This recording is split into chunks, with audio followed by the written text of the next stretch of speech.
Assalamualaikum warahmatullahi wabarakatuh. Perkenalkan, nama saya Rahadian Nuki Saputra dengan NIM 12012140023. Di sini saya ingin mempresentasikan tugas pada mata kuliah Manajemen Jaringan Komputer untuk pengganti nilai UTS dalam materi DHCP V4. Baik, langsung saja kita masuk ke dalam materinya. Pertama, saya akan menjelaskan apa itu DHCP V4. DHCP V4 adalah sebuah protokol jaringan yang digunakan untuk menawarkan konfigurasi jaringan secara otomatis kepada perangkat yang terhubung dalam jaringan IPv4. DHCP V4 adalah singkatan dari Dynamic Host Configuration Protocol versi 4. Ini adalah sebuah protokol jaringan yang digunakan untuk menawarkan konfigurasi jaringan secara otomatis kepada perangkat yang terhubung dalam jaringan berbasis protokol internet protokol versi 4 atau IPv4. Secara khusus, DHCP V4 memungkinkan perangkat jaringan untuk memperoleh informasi seperti alamat IP, subnet mask, gateway default, server nama domain atau DNS, dan parameter jaringan lainnya secara dinamis tanpa memerlukan konfigurasi manual yang dilakukan oleh pengguna atau administrator jaringan.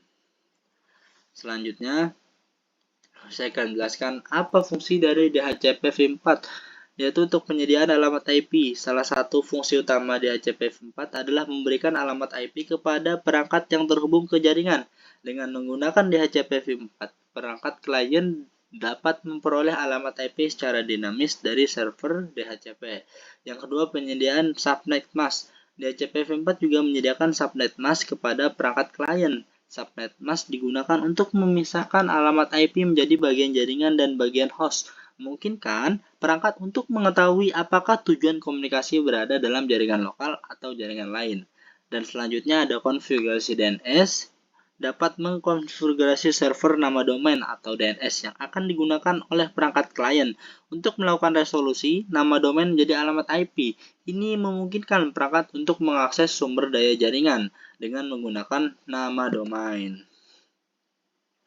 Nah, fungsi utama dari DHCP V4 ini adalah menyediakan cara otomatis untuk mengalokasikan dan mengkonfigurasi parameter jaringan kepada perangkat yang terhubung dalam jaringan IPv4.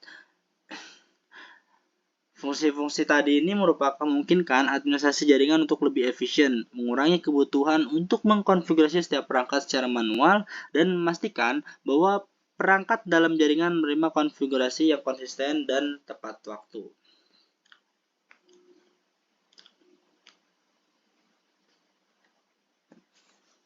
Nah, selanjutnya saya akan menjelaskan bagaimana cara kerja DHCP V4 ini. Yang pertama ada discover, yang kedua ada request, yang ketiga ada offer, dan yang keempat ada acknowledge. Saya pertama akan menjelaskan mengenai discover, yaitu perangkat klien yang baru terhubung ke jaringan mengirim pesan broadcast DHCP discover untuk mencari server DHCP dalam jaringan. Selanjutnya ada offer, yaitu server DHCP merespon dengan pesan DHCP offer, menawarkan konfigurasi yang tersedia kepada perangkat klien. Selanjutnya ada request, perangkat klien mengirim pesan DHCP request untuk minta konfigurasi dari server DHCP tertentu.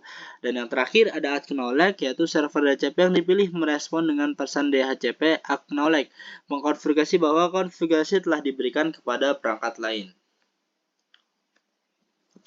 Nah, selanjutnya saya akan menjelaskan apa saja sih manfaat HDCP V4 ini. Yang pertama, efisiensi administrasi. Mengelola konfigurasi jaringan secara sentral memungkinkan administrasi yang lebih efisien. Lalu yang kedua ada konsistensi konfigurasi, yaitu menghindari kesalahan manusia dalam konfigurasi manual yang dapat menyebabkan ketidakcocokan konfigurasi dalam jaringan.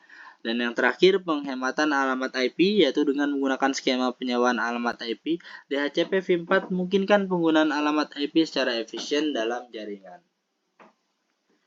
Nah, kesimpulan pada presentasi hari ini yaitu DHCP V4 adalah alat yang sangat penting dalam administrasi jaringan IPv4 yang memungkinkan pengalokasian sumber daya jaringan secara otomatis. Dengan memahami cara kerja DHCP V4 dan menerapkan langkah-langkah keamanan yang tepat, organisasi dapat memastikan jaringan mereka beroperasi secara efisien dan aman.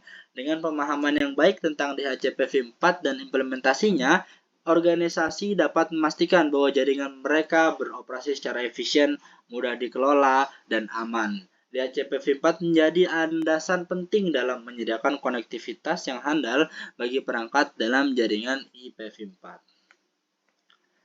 Nah, mungkin cukup sekian presentasi yang dapat saya sampaikan pada hari ini. Semoga dapat bermanfaat untuk seluruh teman-teman yang menonton video saya pada kali ini.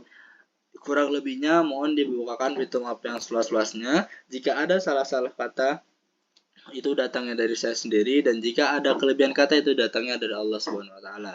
Bila taufiq wal hidayah. Terima kasih. Wassalamualaikum warahmatullahi wabarakatuh.